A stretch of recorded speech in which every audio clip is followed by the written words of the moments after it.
Let me take you now to eNCA's Govan Whittles. Mapaila has been elected as the new SACP leader. He takes over from Blade Nzimande, who's been occupying the position for 24 years. The SACP's 15th National Congress is being held in Boksburg here in Gauteng. And for more, eNCA's Govan Whittles joins me now. So there seems to be general consensus, Govan, that Mapaila has a mammoth task ahead of him to improve the prospects of the SACP and also center the SACP again in as far as alliance politics is concerned and sway in the policy direction of the country.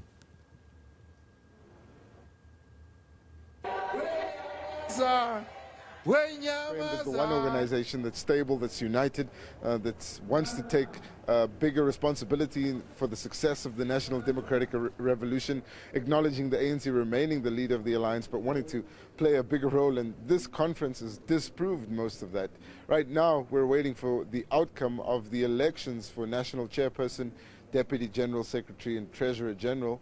Usually, those kinds of positions are negotiated before this conference, and what usually happens at SACP conferences is you have a unanimous election of leadership. Only Mapaila this time having the full confidence of the entire conference, of all the delegates from across the country. The rest of them, for those positions, have been contested.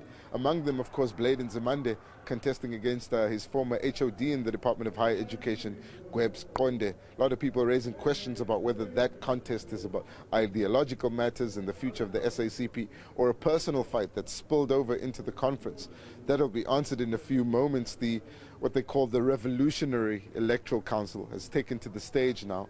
They'll be announcing the outcomes of those elections in a short while. But the fact that Blade Nzimande was nominated by 7 of the 9 provinces for the position of national chairperson should give you an indication that most of the conference probably want him to be elected as national chairperson. And that's what's characterized this conference. A lot of warnings about factionalism seeping into the SACP and a aspiration towards uniting the SACP and taking a lead in the alliance, but it's clear that the SACP itself is not immune to the factionalism that's plagued the ANC and COSATU. And we'll have to watch those margins very closely to see whether those narrow margins of victory that plagued the ANC's Nazareth conference and all its provincial conferences since then has now reached the SACP.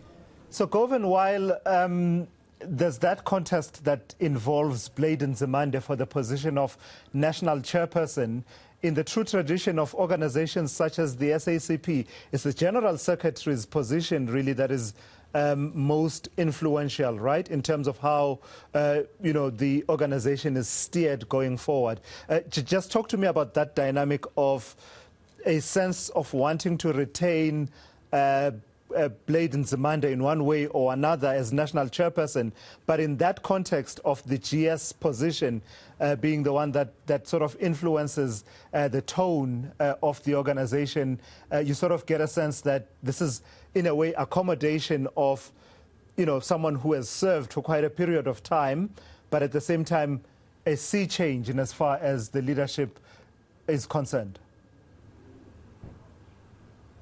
It's twofold, really. It's one, it's kind of a tipping of the hat, feather in the cap to say, GS, you've served for 24 years and finish your political career in this position, which will be national chairperson, and then ride it out to the end. Kind of imagine what Gwede Mantashe did, coming from national chairperson of SACP, becoming secretary of the ANC, then going into that national chairperson position.